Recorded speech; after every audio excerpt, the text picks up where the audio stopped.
Tez ойлоп, tez чечим кабыл алышка, анан tez өзгөрүшкө үйрөнүү. Өзгөрүшкө эң катта жаздык. Tez өзгөрүшкө. Жалдуу пайдаланышка үйрөнгүлө. Ошо отпуска убагы дагы эс алуу дагы болсун, анан отпуска убагы бул өзүңөрдү өстүрүүнүн эң жакшы шансы бул. Ар жактан өстүргүлө, ден соолугуңарды өстүргүлө, ол дагы керек. Акыл эсиңерди өстүргүлө дагы керек. Байланышыңарды өстүргүлө. Атайлап байланыш издегиле.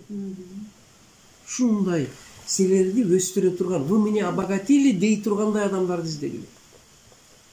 İştegilе. Анан кийин дагы бир сөздү катта кылып жазып койгула, мындай. Сергек иштегиле.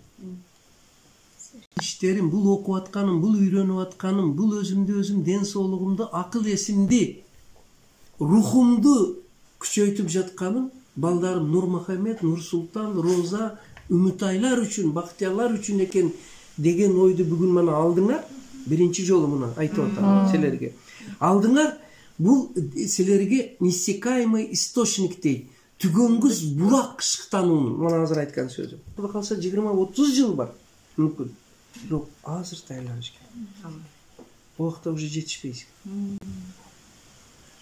Мотивация пайда болду. Демек, тез иште, шыктануу иште, сергек иште, ыкчам иште, рационалдуу иште. Капырга иштеди деди деп эле темселеп, натыйжасы көп дие.